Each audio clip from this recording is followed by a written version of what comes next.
Então, ela começou lá nos Estados Unidos e teve o seu estouro, o seu ponto máximo, em agosto de 2008, né?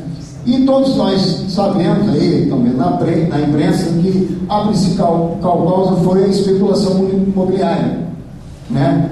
Lá nos Estados Unidos, diferente do Brasil, apesar que o Brasil agora está caindo cada vez mais os juros, nós estamos a ponto de chegar a um dígito, nunca tivemos isso, né? Os juros eram baixos, o crédito era fácil, os imóveis estavam altamente valorizados, os imóveis lá estavam valendo um absurdo, né? E o que as pessoas faziam? Não existe país no mundo mais consumista do que o americano.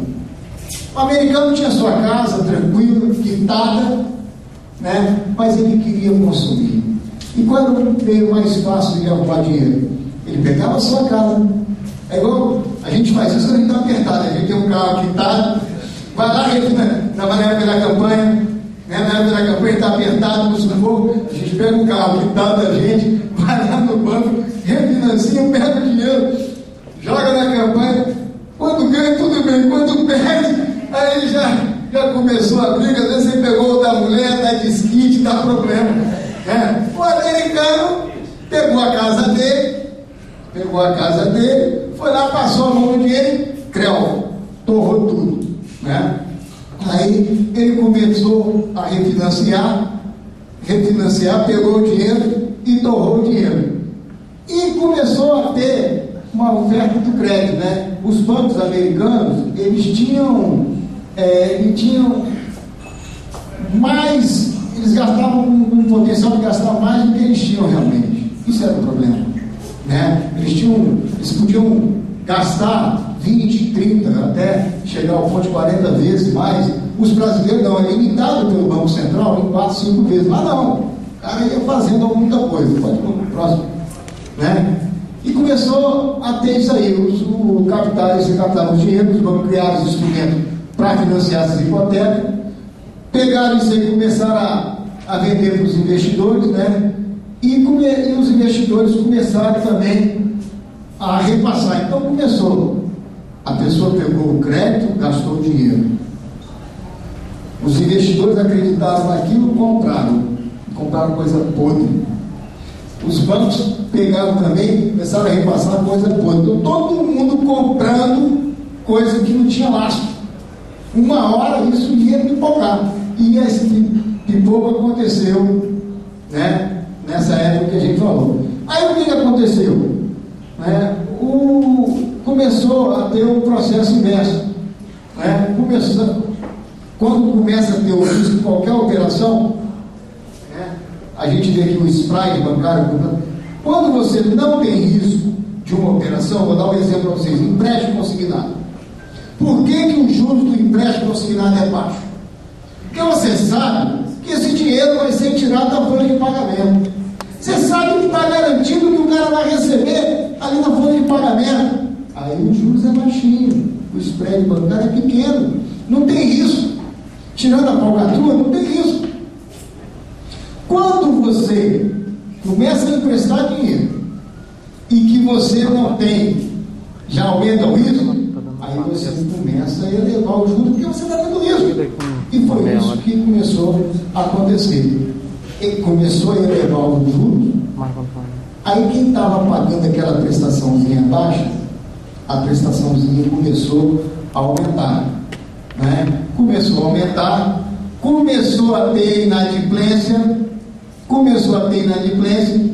Então aquele título, aquela hipoteca que parecia ser um bom negócio, começou a ser um mau negócio, né? Aí foi isso que aconteceu. Começou a ser um mau negócio, começou a desvalorizar, começou a todo mundo botar para vender, aquela corrida toda, né? E o que aconteceu? Quem tinha esse tipo de investimento começou a quebrar. Aí que nós começamos a ver as empresas americanas lá, né? As grandes empresas, né? Os bancos americanos começaram a quebrar e o governo americano teve que pegar uma das maiores, se não a maior seguradora do mundo e americana, investir dinheiro para não quebrar de imediato e não assustar o mercado, e isso começou a ter as consequências, né? Então, com essa bolha, quando ela estourou em 2008, aí o que aconteceu? Começou a ter a recessão, né? O crescimento começou a diminuir, as empresas que tinham aquele capital que era a bolha que tocou, começaram a perder o seu patrimônio, as suas ações foram desvalorizando muito, então a bolsa de valor no mundo inteiro começou a despencar, porque era uma bolha, era um papel podre. Papel podre ninguém compra. Aí começaram a cair na real, ter a situação, começou a diminuir o crédito, né? Aí começou a diminuir a demanda, as empresas foram falindo. Com isso, se você entra na recessão, você começa a ter o desemprego. E as pessoas param de consumir. Acredita-se que no mundo inteiro, né, teve uma perda aí de 4,5 trilhões de dólares, né? Mais ou menos 8% do PIB mundial, né? Só os americanos e os europeus, tirando aí os países do BRIC, né, que é o Brasil, a Rússia, a Índia, a China, deu 3 trilhões, né? Então foi uma queda muito grande. Os Estados Unidos começou a ter que investir para que essa crise não aprofundasse, começou a colocar dinheiro do Tesouro, né? Eles colocaram imediatamente 200 bilhões nesse sistema hipotecário. Depois veio mais um pacote de 700 bilhões, que aí já entrou o Obama, né? E fez essa colocação. Agora, ele também queria, o Obama, quando entrou e deu os últimos 700 bilhões, ele queria que esses recursos também ajudassem ao contribuinte, né? Os mutuários, aquelas pessoas que tinham as casas deles, também fossem beneficiados. Os europeus também seguiram, né, isso aí, e muitos países começaram a adotar o momento anticrise, começaram a adotar, alguns países começaram a fazer isso também, e o Brasil teve que fazer o seu dever de casa, que nós vamos ter um lugar que eu posso ficar aqui melhor? Os telefones, não, estou com o telefone não, essa delicadeza pode ser nosso, né? E o Brasil também começou a fazer o dever de casa aí. Pode passar o próximo? Só para a gente dar uma comparação, eu sei que as mulheres gostam de copiar, isso aí está disponível depois para vocês, quem quiser pedir ali a coordenação, não sei se eles podem imprimir, eu autorizo, tá? Ao material a dar para quem quiser, não tem problema nenhum, ou em disquete, ou em cópia, ou em geral, vamos passar e-mail para as pessoas ficarem a critério, né? Deixa eu tentar vir para lá de cá para ver se melhor.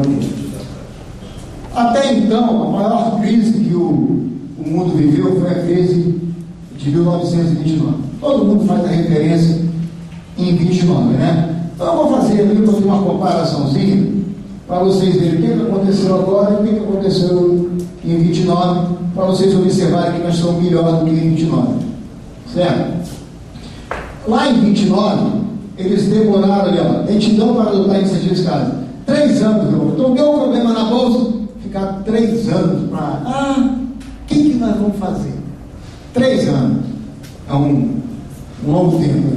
Aqui não, quando surgiu, os Estados Unidos logo já colocou dinheiro, já fez a intervenção no banco, já acabou com os desmandos, começou a intervir nas empresas, nos bancos, né? Então, naquela época, 4 mil bancos quebraram, né? Dessa vez, vocês viram lá, né, tanto os Estados Unidos como os europeus botaram dinheiro imediato, lógico que não em quebradeira, mas não para.